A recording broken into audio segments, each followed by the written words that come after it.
Hello my dear students, मैं हूँ Meenakshi from VM academy classes Nashik.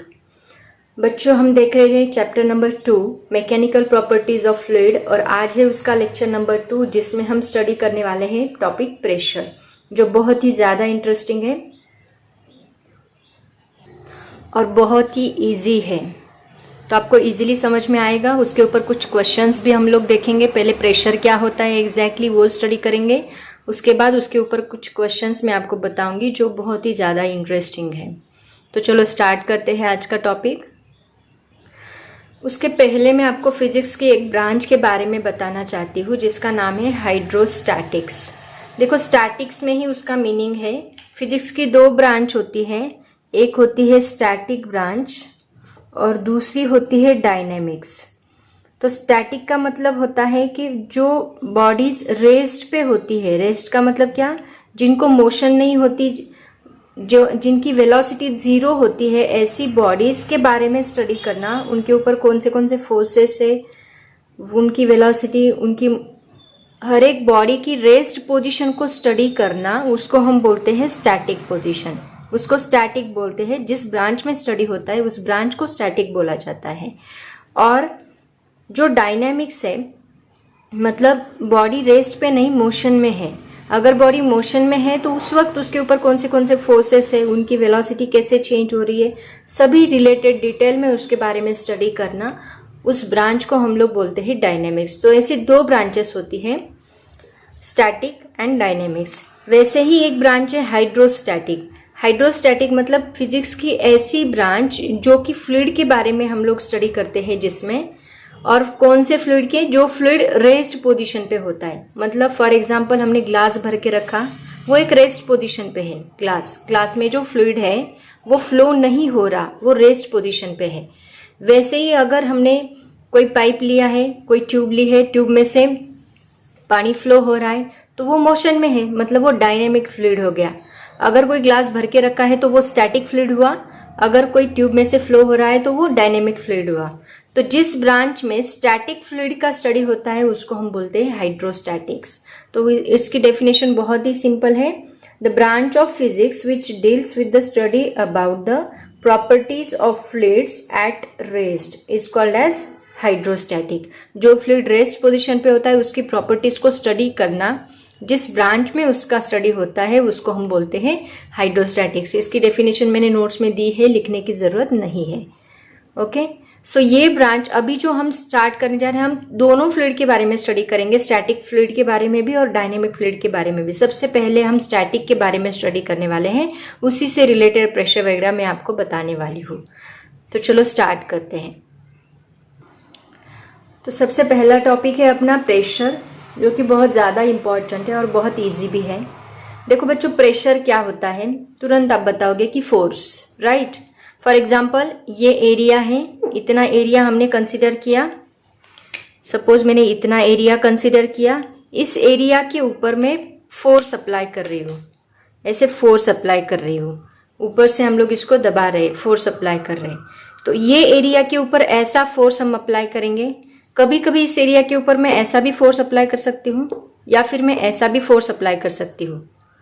तो प्रेशर का मतलब होता है फोर्स अपॉन एरिया।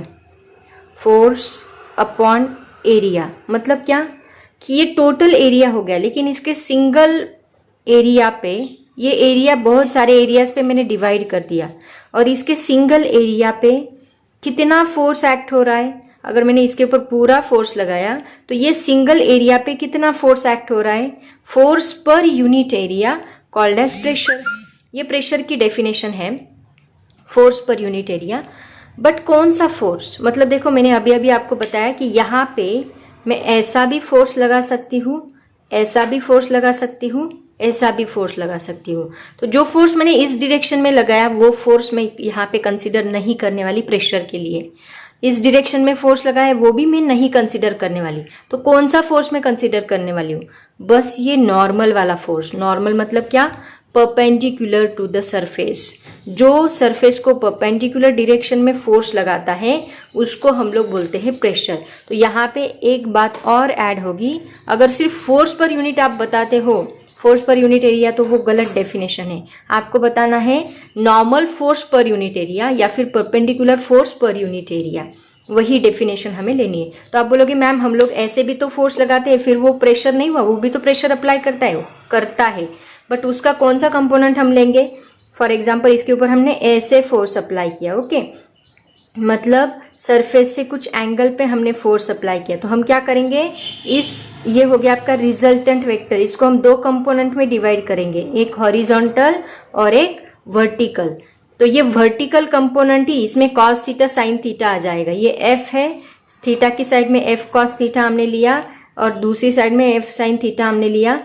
तो जो दूसरा कंपोनेंट है, वर्टिकल कंपोनेंट जो फोर्स लगा रहा है, वो कंपोनेंट ही इसमें आएगा, that is called as perpendicular component आएगा, जो एक पर्टिकुलर एरिया पे एक्ट हो रहा है, that is called as pressure.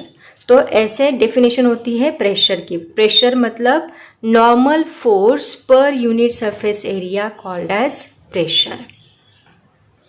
अब थोड़ा बेसिक इसके बारे में स्टडी कर लेते हैं।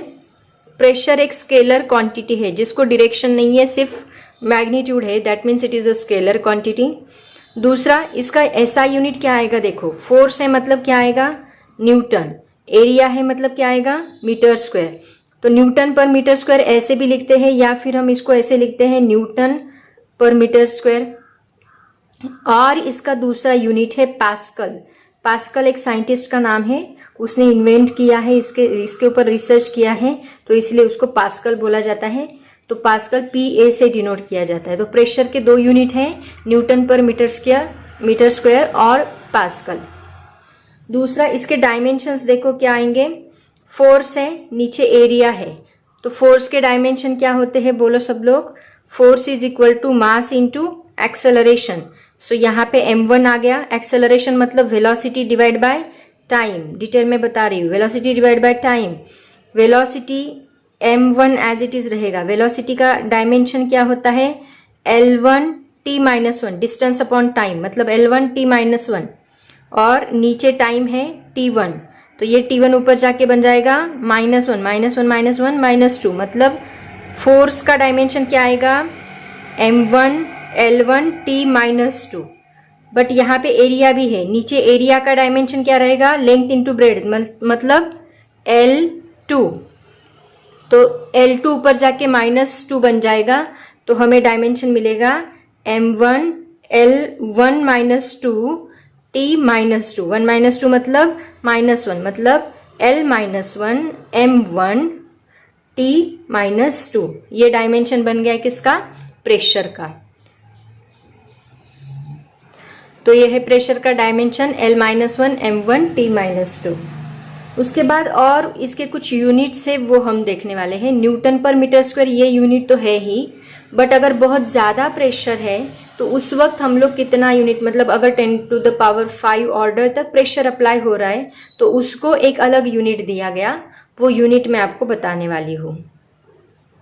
तो उसमें सबसे पहला यूनिट है एटमॉस्फेयर, और एटमॉस्फेयर की वैल्यू होती है पास्कल या फिर न्यूटन पर मीटर स्क्वायर में 1.013 इंटू 10⁵ पास्कल या और न्यूटन पर मीटर स्क्वायर। तो ये एक यूनिट है इसका। इसको मर्क्यूरी कॉलम के प्रेशर में भी लिखा जाता है, मतलब 1 atm is equal to 760 mm of mercury column, Hg किसका सिंबल है, मर्क्यूरी का। तो 760 mm का जो कॉलम है उसके ऊपर कितना प्रेशर एक्ट कर रहा है एटमॉस्फेयर, उसको भी 1 एटमॉस्फेयर बोला जाता है। इसको अगर हम टॉर में लिखे तो वो 760 टॉर ऐसे भी बोला जाता है उसको, या फिर सेंटीमीटर में वो कितना आएगा, 76 सेंटीमीटर ऑफ Hg। तो इसको बोला जाता है 1 एटमॉस्फेयर। और एक दूसरा यूनिट है प्रेशर का 1 बार। 1 बार इज इक्वल टू होता है 10 टू द बार, और एटमॉस्फेयर दोनों नियर अबाउट इक्वल होते हैं, not exactly, near about equal. ये होता है 10 to the power newton per metre square और पास्कल। तीसरा और एक यूनिट है चौथा, 1 hecto pascal. 1 hecto pascal, 1 hectopascal, HPA short में उसको लिखा जाता है, that is equal to 100 pascal. अगर 100 पास्कल है तो उसको एक नाम दिया गया हेक्टापास्कल। 10 टू द 5 ऑर्डर पास्कल है तो 1 एटमॉस्फेयर, 100 पास्कल है तो हेक्टापास्कल, बार है तो 10 टू द पावर 5। एटमॉस्फेयर और बार नियर अबाउट इक्वल है। और मर्क्यूरी कॉलम में 760 mm ऑफ मर्क्यूरी कॉलम में उसको मेजर किया जाता है। Okay, so these are some common units about the pressure. Next point हम लोग स्टडी करने वाले हैं pressure due to liquid column. देखो बच्चों, इसके लिए मैं आपको एक बेस्ट एग्जांपल देती हूँ। अगर हम लोग स्विमिंग कर रहे हैं तो स्विमिंग करते वक्त अगर आप सरफेस पे स्विमिंग कर रहे हैं तो हमें कुछ लिक्विड कुछ प्रेशर अप्लाई कर रहा है, ऐसे एक्सपीरियंस होता है। वही स्विमिंग अगर हम थोड़ा डेप्थ में जाके करें लिक्विड के तो वो प्रेशर बढ़ेगा कि कम होगा? ऑब्वियसली प्रेशर हमें और ज़्यादा एक्सपीरियंस होने लगता है। इसका मतलब क्या कि लिक्विड जो है हमारी बॉडी के ऊपर प्रेशर अप्लाई कर रहा है। हम जितना डेप्थ में जाके स्विमिंग करेंगे लिक्विड उतना ही ज़्यादा प्रेशर अप्लाई करेगा। तो डेप्थ और प्रेशर ये दोनों में क्या रिलेशन है ये हम लोग स्टडी करने वाले हैं। ये वही टॉपिक है, that is the pressure due to liquid column. Liquid column मतलब लिक्विड, पूरा लिक्विड हम नहीं लेने वाले, लिक्विड का एक कॉलम ही हम लोग लेने वाले हैं। वो एक लिक्विड कॉलम वो किसी पर्टिकुलर एरिया के ऊपर या किसी पर्टिकुलर बॉडी के ऊपर कितना प्रेशर अप्लाई करता है वो हम लोग कैलकुलेट करने वाले हैं। Pressure due to liquid column. इसके लिए हमने एक यहाँ पे एग्जाम्पल कंसिडर किया। देखो यहाँ पे एक वेसल लिया जिसमें हमने वाटर भर के रखा है, मतलब लिक्विड भर के रखा है। यहाँ पे एयर है, यहाँ पे वाटर है और इसके अंदर हमने एक सिलेंडर कंसिडर किया है, इमेजिन किया है। एक्चुअल में ये सिलेंडर रखा नहीं है, ये इमेजिन किया है। तो इसके अंदर एक सिलेंडर इमेजिन किया जिसका एरिया है A और जिसकी हाइट है या फिर आप इसको डेप्थ भी बोल सकते हैं, जो वर्टिकल है, याद रखो ये वर्टिकल है, जो H हमने कंसिडर की है। अब कंसिडर करते हैं कि ये लिक्विड की जो डेंसिटी है वो रो है। डेंसिटी ऑफ लिक्विड हम लोग रो से कंसिडर करते हैं। Rho is equal to density of liquid. Density का फॉर्मूला क्या होता है सबको पता है, मास पर यूनिट वॉल्यूम। और वॉल्यूम का फॉर्मूला क्या होता है, length into breadth into height, जिसको हम ऐसे भी लिख सकते हैं, लेंथ इंटू ब्रेड्थ मतलब एरिया इंटू हाइट, ऐसे भी लिख सकते हैं, याद रखो। तो डेंसिटी का फॉर्मूला है mass upon volume is equal to mass upon A into height.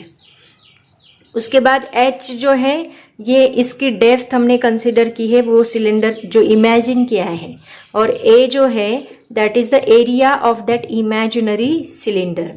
और अभी हमें इसका, तो ये लिक्विड क्या कर रहा है, इसके ऊपर प्रेशर अप्लाई कर रहा है। कहाँ पे, यहाँ पे नीचे की डायरेक्शन में प्रेशर अप्लाई कर रहा है। तो यहाँ पे कुछ फोर्स होगा, वो फोर्स हम कंसिडर करेंगे। That force is nothing but the weight of that cylinder, right. मतलब ये जो इमेजिनरी सिलेंडर जो लिक्विड का बना हुआ है उसका वेट नीचे की डायरेक्शन में आएगा। और वेट हम लोग किससे डिनोट करते हैं, मास इंटू ग्रेविटेशनल एक्सेलरेशन। वो कौन सी डायरेक्शन में है, डाउनवर्ड डायरेक्शन में, right. F is equal to m into g. तो अभी हम लोगों ने प्रेशर की डेफिनेशन स्टडी की है। What is that definition, F perpendicular divide by area. तो F ये परपेंडिकुलर फोर्स ही तो है, वेट हमेशा नीचे की परपेंडिकुलर डायरेक्शन में एक्ट हो रहा है। तो F perpendicular divide by area that is equal to F perpendicular कितना आएगा यहाँ पे, m into G divide by area कितना है, एरिया एज इट इज रखो, बाद में हम लोग इसको रिप्लेस करेंगे। अब देखो यहाँ पे ये जो मास है उसका फॉर्मूला क्या बनेगा, mass is equal to mass divide by क्या है, A into h that is the rho. ये डेंसिटी का फॉर्मूला है, rho is equal to m divide by A into h. तो अगर मुझे मास चाहिए तो मैं क्या करूंगी, ये दोनों टर्म्स को इधर शिफ्ट करूंगी। तो मुझे m इज इक्वल टू क्या मिलेगा, A into H into rho. ये तीनों मल्टीप्लाई होंगे। तो ये मास का जो फॉर्मूला है हम इधर पुट करते हैं। तो P इज इक्वल टू हमें क्या मिलेगा, A into H into rho into ये G एज इट इज यहाँ पे रहेगा और डिवाइड बाय A। तो ये A और ये A दोनों कैंसिल होंगे, बचेगा क्या, that is equal to H into rho into G. So P is equal to H rho G. ये जो फॉर्मूला है that gives us the relation between depth and pressure. अभी यहाँ पे देखो, अगर सेम लिक्विड है तो उसकी डेंसिटी सेम रहेगी, G तो चेंज नहीं होगा, ये दोनों भी कांस्टेंट है। अगर ये दोनों कांस्टेंट है तो P और H का क्या रिलेशन आएगा? If depth increases pressure also increases. वही तो हमने स्विमिंग में एक्सपीरियंस किया है, हम जितना नीचे जाते हैं उतना प्रेशर बढ़ता जाता है, मतलब both are directly proportional to each other. This is the relation between pressure and depth. If depth increases, pressure also increases. Depth decreases, pressure also decreases. Both are directly proportional to each other. Here rho and G is constant. ये rho कब change होगा? जब आप liquid water की जगह पे कोई दूसरा liquid लोगे तो rho change होगा, otherwise rho change नहीं होगा. Okay? This is also constant. This is also constant. Only H will get change here. That means both are directly proportional to each other. ये दोनों का relation है. बच्चों, अब मैं आपको यहाँ पे कुछ नोट देने वाली हूँ जो कि बहुत ही ज़्यादा इम्पॉर्टेंट है कॉम्पिटिटिव एग्जाम्स के लिए। देखो यहाँ पे कुछ ऑब्जर्वेशन है। जो फॉर्मूला अभी हमने देखा, क्या फॉर्मूला देखा? P is equal to H rho G। तो इससे हमें पता चलता है कि जो P है वो सिर्फ H के ऊपर डिपेंड कर रहा है, बाकी कौन सी भी चीज़ के ऊपर डिपेंड नहीं कर रहा है। तो कभी कभी आपको एग्जाम में पूछा जाता है अलग अलग शेप के, मतलब एक सिलेंडर आपको ऐसा दिया गया, दूसरा सिलेंडर आपको ऐसा दिया गया और इसमें लिक्विड भरा है, इसमें भी लिक्विड भरा है, और पूछा गया दोनों में सेम हाइट का लिक्विड भरा है। सपोज इसका लिक्विड यहाँ तक है, इसका भी लिक्विड यहाँ तक है, दोनों में हाइट सेम है, इसमें भी हाइट सेम है, और बोला गया कि दोनों का प्रेशर बताओ कितना रहेगा। तो हम सोचेंगे बाप रे, इसका शेप बहुत ही अलग है, इसका शेप अलग है, तो क्या दोनों का प्रेशर चेंज होगा? Never. Shape of vessel is not affected to the pressure. Vessel का जो शेप है वो कभी भी प्रेशर को अफेक्ट नहीं करेगा। कौन अफेक्ट करेगा? Only height is responsible to change in a pressure. और जो हाइट होती है वो हमेशा परपेंडिकुलर हाइट, ऐसी नहीं, हॉरिजॉन्टल नहीं, वर्टिकल। वर्टिकल हाइट ही रिस्पॉन्सिबल होती है to change in a pressure, क्योंकि वर्टिकल हाइट ही प्रेशर को नीचे दबाएगी, प्रेशर अप्लाई करेगी। तो यहाँ पे जो शेप है वेसल का वो कुछ भी अफेक्ट नहीं करता है। हाँ, अगर यहाँ पे हाइट इतनी है और इसकी हाइट यहाँ तक ही लिक्विड भरा हुआ है, मतलब ये लिक्विड कम हो गया, तो इसकी हाइट अलग अलग है तो इनका प्रेशर अलग अलग रहेगा, लेकिन दोनों की हाइट सेम है तो दोनों का प्रेशर सेम रहेगा। ये पहला नोट है जो बहुत ही ज़्यादा इंपॉर्टेंट है, आपको याद रखना है। दूसरा है pressure does not depend on the area of the imaginary cylinder. जो सिलेंडर हमने इसके अंदर इमेजिन किया था वो सिलेंडर के एरिया के ऊपर प्रेशर डिपेंड नहीं है। यहाँ पे एरिया कहीं पे भी मेंशन नहीं है, that means it does not depend on area also. तीसरा है horizontally pressure remains same at each point for non accelerated fluid. Non accelerated मतलब जिसका एक्सेलरेशन जीरो है, जिसकी वेलोसिटी जीरो है, जो मूव नहीं हो रहा है, जो कि स्टैटिक है, रेस्ट पोजीशन पे है। तो ऐसे रेस्ट पोजीशन के ही फ्लूइड के लिए जो हॉरिजॉन्टल पॉइंट्स है, मतलब फॉर एग्जांपल ये सिलेंडर है, इसका यहाँ का पॉइंट, यहाँ का पॉइंट और यहाँ का पॉइंट, ये तीनों पॉइंट एक हॉरिजॉन्टल लाइन में है, एक लाइन में है, तो इन तीनों के ऊपर सेम प्रेशर अप्लाई होगा।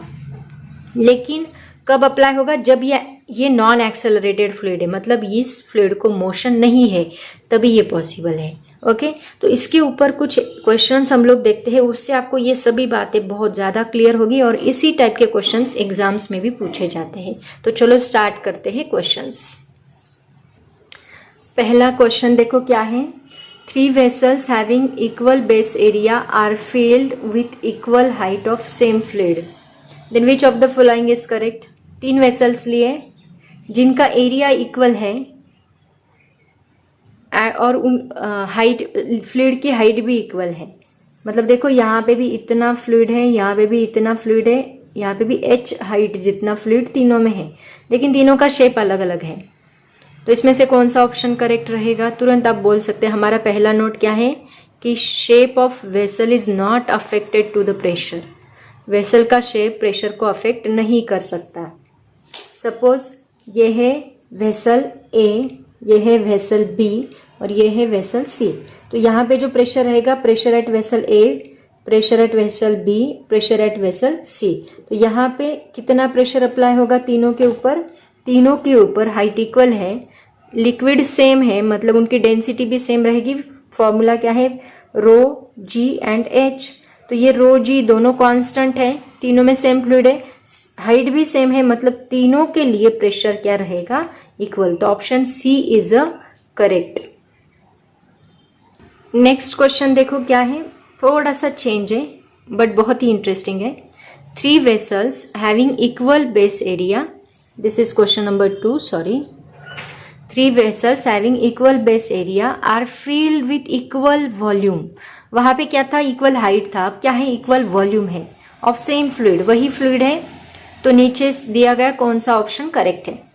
लेकिन ये जो वेसल्स है इनका शेप अलग अलग है, डिफरेंट शेप। ओके, तो कंसीडर करते, 1 गिलास पानी हमने लिया, 1 गिलास पानी मैंने इसमें भी डाला, इसमें भी डाला और इसमें भी डाला। तो मुझे बताओ कौन सा सबसे ज्यादा हाइट तक भरेगा? ये ऐसा है, मतलब इसका ऊपर का एरिया वर्टिकली कम होते गया, मतलब इसकी हाइट सबसे ज्यादा रहेगी, राइट। उससे ज्यादा हाइट, उससे कम हाइट इसकी रहेगी और सबसे कम हाइट इसकी रहेगी, क्योंकि ये ऐसे वाइड हुआ है। मतलब सबसे ज्यादा हाइट इसकी है, तो प्रेशर ज्यादा किस में रहेगा? हाइट जिसकी ज्यादा, प्रेशर का फॉर्मूला रो जी एच, रो जी कांस्टेंट है, एच सबसे ज्यादा किसका है? पीसी का, मतलब पीसी सबसे ज्यादा रहेगा। उसके बाद किसका है? पीए का, मतलब पीए उससे कम रहेगा और सबसे कम कौन रहेगा? पीबी। मतलब रिलेशन क्या आएगा? PA is greater than PC is greater than PA is greater than PB. कौन सा ऑप्शन करेक्ट है? Option number B is correct here. Next question देखो क्या है, 3 fluids A, B, C are poured in 3 similar vessel. तीनों similar vessel लिए और तीनों में सेम फ्लूइड हमने पोर किया, डाला।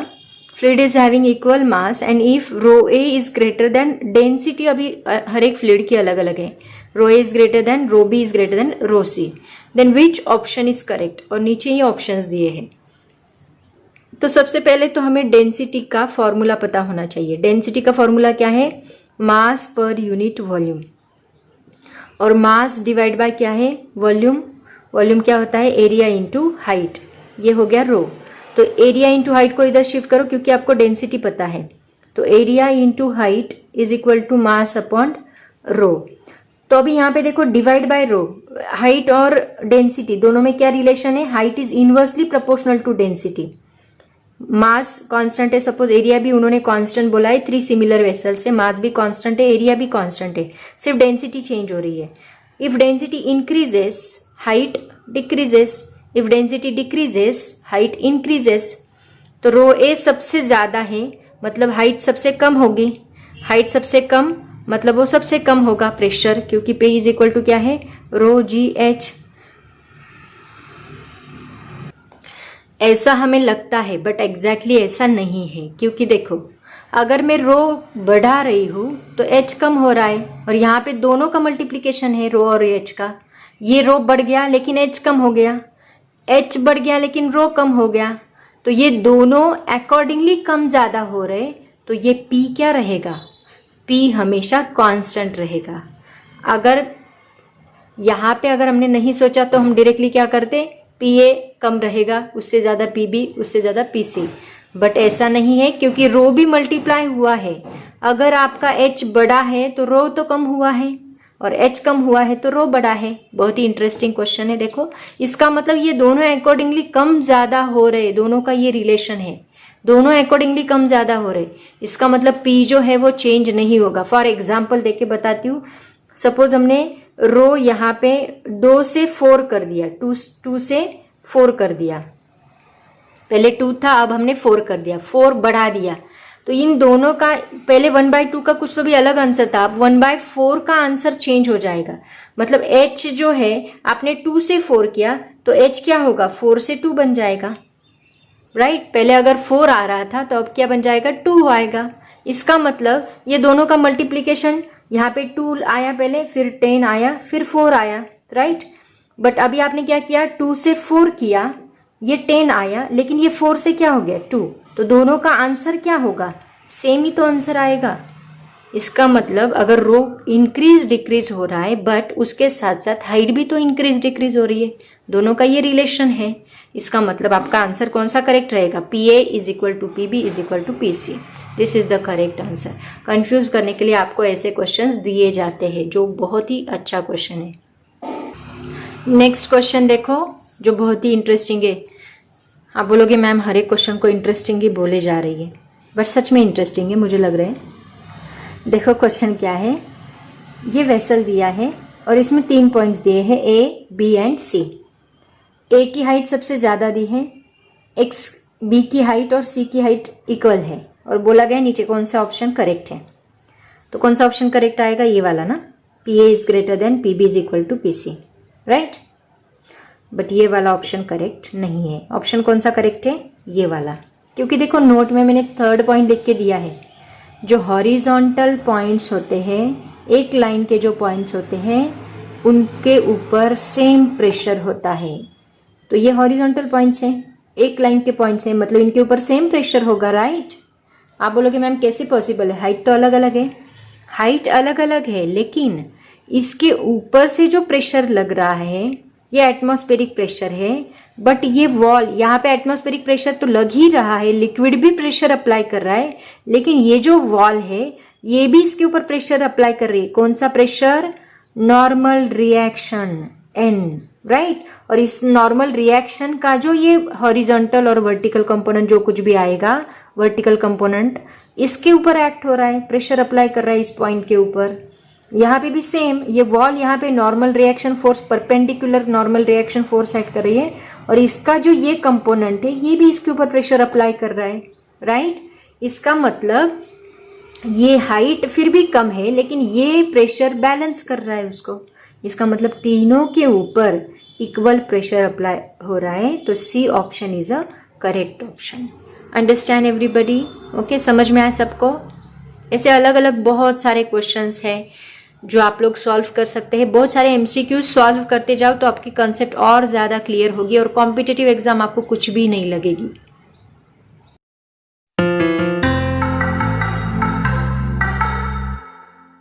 When you hammer an iron nail, you apply force on the flat side of the nail. The pointed side of the nail, which is in contact with the wall, then applies the force on the wall and tries to pierce it. Now let me ask you an interesting question. What will happen if you hammer the pointed side and try to pierce the flat side of the nail? You will find it difficult to push the flat face of the nail through the wall even if you apply more force than you did in the first case. What is the reason for this? The reason is that the pressure applied by the tip of the nail on the wall is more than the pressure applied by the nail's flat surface. But the question is why? First, notice that the area of the tip of the nail is very less as compared to the area of its flat surface. This tells us that the area of the surface on which the force is applied matters. We will understand this in detail, but first let us define pressure. We define pressure as the perpendicular force acting on the surface of an object per unit area on which it's acting. It's easy. Force acting per unit area. We already know that the SI unit of force is Newton, denoted by N, and that of the area is meter squared. So the SI unit of pressure is Newton per meter squared. It is also called Pascal, which is denoted by PA. Why is it called Pascal? It is given this name to honor the achievements of a French scientist named Blaise Pascal for his contributions in hydrostatics and hydrodynamics. Observe the equation carefully. Area is in the denominator of the fraction. What is this area? Well, this area is nothing but the area on which force is applied. Say I keep the force constant and I keep increasing this area. What will happen to the pressure? Will the pressure increase or decrease? Use pure mathematical logic to answer this. If I have a fraction and I keep the term in the numerator constant and keep increasing the term in the denominator, then will the fraction increase or decrease? Surely it will decrease. So the pressure will decrease if I increase the area while keeping the force constant. With this newfound knowledge, let's go back to the example we saw earlier, the nail and the wall. Notice that we are also applying the force perpendicular to the surface of the wall. The angle between the nail and the wall is 90 degrees and not anything else. If you notice, the tip of the nail has a very small area compared to the flat surface of the nail, and hence the area of contact with the wall reduces to great extent in the first case. Hence, the pressure applied by the tip on the wall is greater than the pressure applied by the flat surface. That is why it is easy for the tip of the nail to penetrate through the wall. You can even use drill machines to drill the hole into the wall. You see that it has the pointed tip for the same reason. You can easily cut the vegetables using the cutting edge of the knife. But if you use the blunt edge of the knife, it will be difficult to penetrate it in. What is the reason in this case? Well, in the first sight, the two edges might look the same to us. But if you look at them carefully, the cutting edge has small triangle-like shapes with sharp outer points.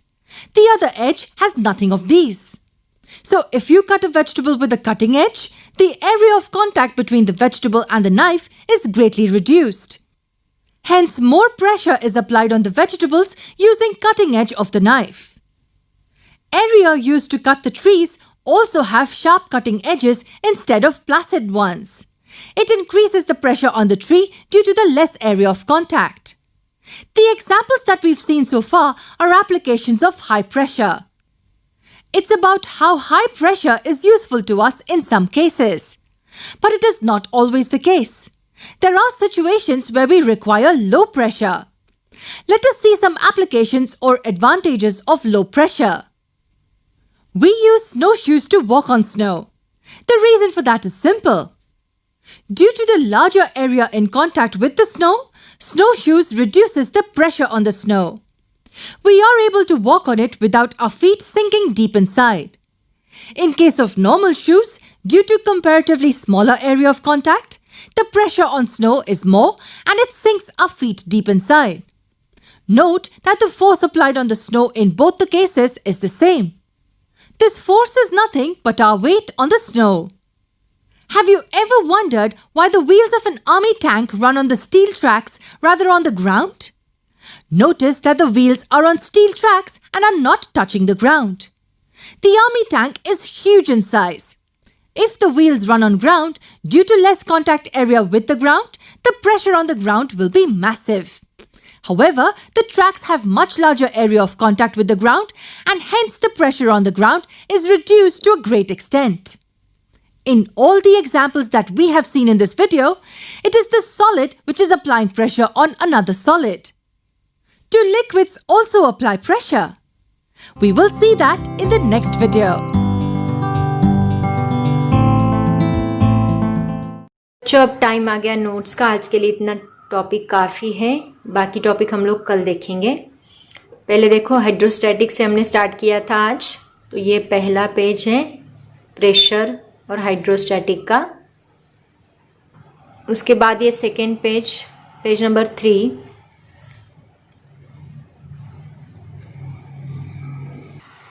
Page number 4, यहाँ पे h है, height. यहाँ पे जो दिखा है वो height है, ये हाइट, ये हाइट।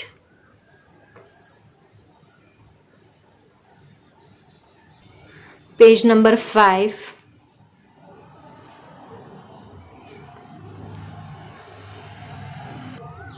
Page number 6। तो बच्चों, आज के लिए इतना काफ़ी है। Thank you so much and bye bye.